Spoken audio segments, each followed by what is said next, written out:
আমাদের সঙ্গে আছেন অভিনেত্রী পার্নো মিত্র, যিনি বিজেপি ছেড়ে আজকে তৃণমূল কংগ্রেসে জয়েন করলেন। তৃণমূল ভবনেই আমরা আছি।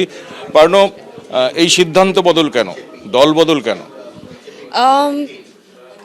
আমি বিজেপি জয়েন করেছিলাম 2019-এ, 2021-এ নির্বাচনেও দাঁড়িয়েছিলাম এবং তারপরে থেকে সময় যত এগিয়েছে তখন মনে হয়েছে যে আমি তো মানুষের জন্য কাজ করব বলেই পলিটিক্সে এসেছিলাম।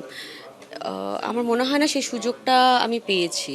তো আজকে আমার দাঁড়িয়ে এটাই মনে হচ্ছে যে দিদিকে মানুষ এত ভালোবাসেন। আমাদের মাননীয় মুখ্যমন্ত্রী মমতা বন্দ্যোপাধ্যায় বাংলার উন্নয়নের জন্য এত কাজ করছেন, মেয়েদের জন্য স্পেশালি এত কাজ করছেন। ওনার এতগুলো প্রোগ্রামস আছে ফর উইমেন এম্পাওয়ারমেন্ট, এবং সেটার জন্য আমার মনে হয়েছে যে ওনার সাথে হাত মিলিয়ে ওনার পাশে দাঁড়িয়ে যদি আমি কাজ করতে পারি, I am going to be, that is something that I would like to do. কিন্তু 2019-এ এই ভাবনাটা হলো না কেন যে মমতা বন্দ্যোপাধ্যায় তখনও তো মুখ্যমন্ত্রী, যে মমতা বন্দ্যোপাধ্যায়ের কাছে গেলে কাজ করার সুযোগ ছিল? তখন ওই তো সব কিছু তো সময় মতন হয় না। আপনার ইচ্ছেতে তো সব কিছু হতে পারবে না। আমার সময় এখন জয়েন করার ছিল, তাই এখন হয়েছে। ইচ্ছেটা তো আপনার? হ্যাঁ, ইচ্ছেটা আমার, কিন্তু ওই এভরিথিং হ্যাজ ইটস টাইম।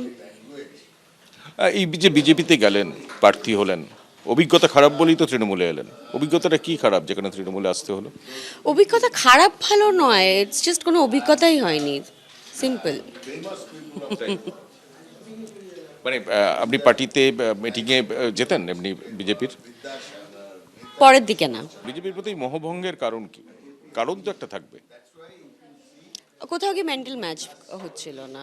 এইভাবে বড় হয়ে নিয়ে এই ধরনের সাম্প্রদায়িক রাজনীতি তে বিশ্বাসও করি না। তো I think that's the reason, that was one of the reasons. কাল থেকে এসআইআর এর শুনানি পর্ব শুরু হবে, আর এই নিয়ে তৃণমূলের জয়প্রকাশ মজুমদার তিনি বলছেন গোটাটা জুড়ে আতঙ্কের পরিবেশ এতটাই ভয় জাগানো যে লোকে বলছে সোজা নেই তো ইসিআই আ জায়গা। কটাক্ষ জয়প্রকাশ মজুমদারের। কাদের কখন ডাকবে, কত দূরে ডাকবে, চিঠি পৌঁছবে কিনা, কি ডকুমেন্ট নিয়ে আসবে, সমস্তটাই একটা আতঙ্কের পরিবেশ।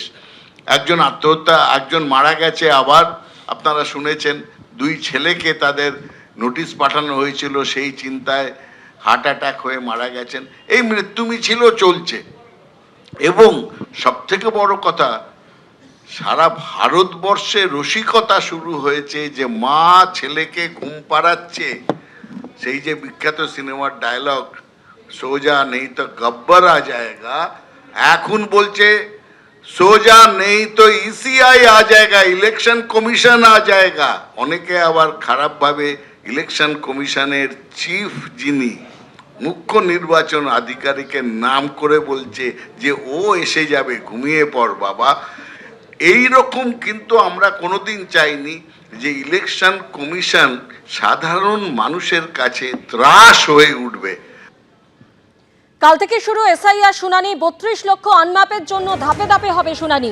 ইতিমধ্যেই শুনানির জন্য মাইক্রো অবজারভার নিয়োগ, তথ্য যাচাই প্রক্রিয়া নির্বিঘ্নে শেষ করাতে আগেই নির্দেশ দিয়েছে নির্বাচন কমিশন। আর এই নিয়ে জয়প্রকাশ মজুমদার তিনি বলছেন গোটাটা জুড়ে আতঙ্কের পরিবেশ এতটাই ভয় জাগানো যে লোকে বলছে সোজা নিহিত ইসিআই আ জায়গা। কটাক্ষ জয়প্রকাশ মজুমদারের।